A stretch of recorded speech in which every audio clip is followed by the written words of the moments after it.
Um, Before I start my talk today, I would like to tell you what happened the day when I was told that I would be giving a TED talk. I went on a binge watching session.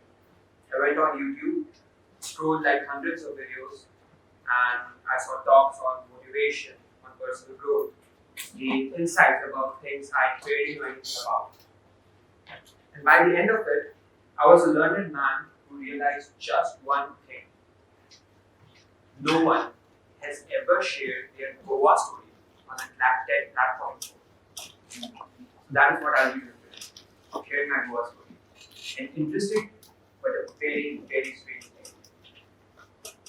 I went to Goa last year. It was a fun vacation. It was June end. FIFA World Cup was going on. Had a nice time with my friends.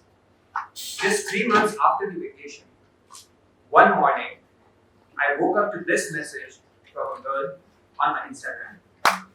Hi, it said, finally found you. Hope you still remember me. I was puzzled. I opened her profile. She had a Bengali name, about 1,000 followers, a couple of posts, and I was sure of one thing.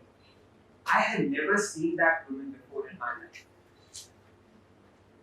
So I texted her this, which you should not text any stranger, any girl ever. And she replied with this. We met in Goa, June end, Tito's Lane, remember? And the follow-up message got a bit more confusing.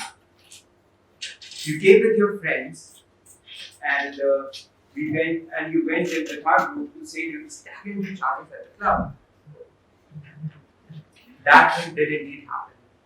You're a group of guys, let's face it, staggering each other at clubs just really. So we approached a group of girls and we went inside. But the curious thing is, she was not one of the girls in that group. And I was sure of it. So I went through her profile again, scrolled down a bit, and found myself dragging down into this mystery. Because she had posted her selfies from the same club at the same time on the same day that I was actually there. But I still could not remember. So I texted her the same, and this time she obviously got happy. She said, you know what? Forget it. I thought we had a good time here, especially since we were the only ones who were jumping when Portugal was routed out of the World Cup. That is being specific, because I was actually jumping when Portugal was routed out of the World Cup, being Messi forever. How could she know all of that? Because I had never even met that woman. So I went to her profile. I decided to observe her face a bit more closely.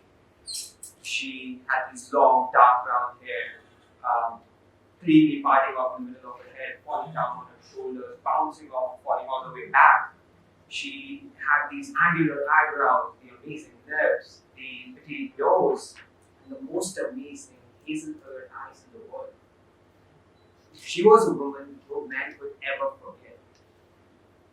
And why couldn't I remember ever seeing her? Just when I thought that the things would not get any more crazier, she sent me a picture.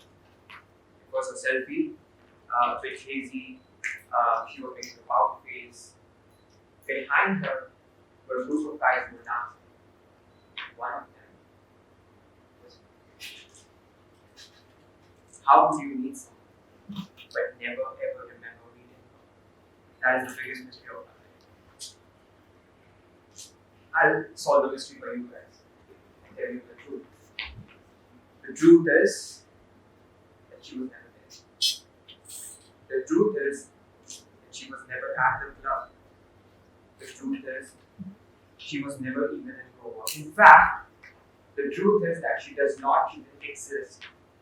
Because everything that I have told you so far is a lie, an illusion, a story. But then before you start throwing your shoes at me, that why did I just wait 4 minutes on a TED talk telling you a story?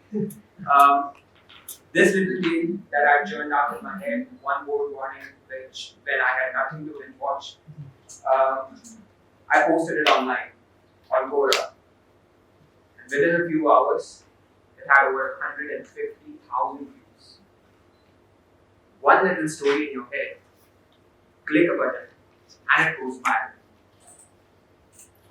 Ladies and gentlemen, my name is Divyansh Mundra. I'm a novelist, a storyteller, and thus it is my job to narrate my main tales in a spectacular fashion. And the topic of my speech today is how I used the power of internet to change my dreams. By show of hands, how many of you know this website? Quite a lot. Quora, the biggest question and answer platform in the world. People ask questions, people answer, exchange ideas, right? And it is on this website that something magical happened. Again, by show of hands, how many of you know this guy? Sherlock Holmes, right? One of the most iconic movie characters, fictional characters of all time. And how many of you know him? The Joker from The Dark Knight, one of the most iconic movie villains of all time. So some bright soul sitting somewhere on planet Earth, and may God bless him, because I don't know who he is, decided to ask this brilliant question, which literally changed my life. What would happen if Sherlock Holmes meets the Joker from The Dark Knight? Intriguing question, right? I wrote something on Quora, I posted it, I closed my laptop, I slept like a baby. I woke back up in the morning only to find that the piece which I had written the previous night had went viral. All of a sudden, it had thousands of views. All of a sudden, people were liking it, people were sharing it, people were commenting about it. All of a sudden, I started getting messages from people that they have never read content like this before. I was like a broke man who just discovered a mountain of gold, because I could create many such pieces. So I ended up inventing, which I proclaimed, a genre called fictional crossovers, where it describes situations about what would happen if an iconic fictional character from one universe interacts with an iconic fictional character from another universe. So I ended up writing more such pieces. I wrote what would happen if Harvey Specter from Suits meets Sherlock Holmes, or Iron Man meets Sheldon Cooper, or the cast of Friends meets the cast of How I Met Your Mother. That's the dream team right there, right? And I wrote many such pieces. Eventually created a blog called Fiction Verse, which currently has viewers from over 65 countries. All of a sudden, I had followers in the thousands and views in the millions. All of a sudden, I became a mildly famous internet star. All of a sudden, I discovered the power of it, and it changed my life. I was a cliche while growing up, a shy guy who used to run away from social situations so that he could get into his room and open his world of books, get lost in the land of fiction. And just like that cliche, I always wanted to be a writer. Now, I actually had thousands of strangers online who were messaging me the same thing. I was like, brother, hold my beer. The next 2 months, they went by like that. All that I could remember is that I was typing something on my laptop, and it would be 4 in the morning, and my eyes would be burning, my fingers would be cramping, and my mind would sometimes just black out. But the result of that labor of 2 months was this: Secret of the Himalayan Treasure, a book which I wrote. Fun thing is, it was published on 19th October 2017, exactly 2 years before this day. It was, you don't need 1 million followers today to chase your passions. And isn't that what everyone else is doing these days? You want to be a singer? Good, go and start a YouTube channel. You want to be an artist? Awesome. Go and start an Instagram handle. You want to be a master level troll? Great. Go and start a Twitter handle. Trust me, the world is craving for your talent. You can be a dancer, a culinary genius, a political commentator, anything. All that you need to do is to find a website or an app where you think you can get audience interested in your work, in your talents, and then you can start chasing your passions like anything. This wonderful woman, my mother, she's an artist. For 25 years in her life, she just made paintings for herself. She was growing up in a town where people do not understand the C of charcoal or the P of a paintbrush, soon enough, she found the power of internet.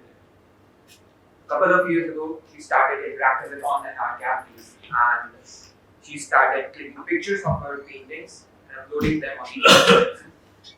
Eventually, again, via the power of internet, the buyer started finding her way to her art.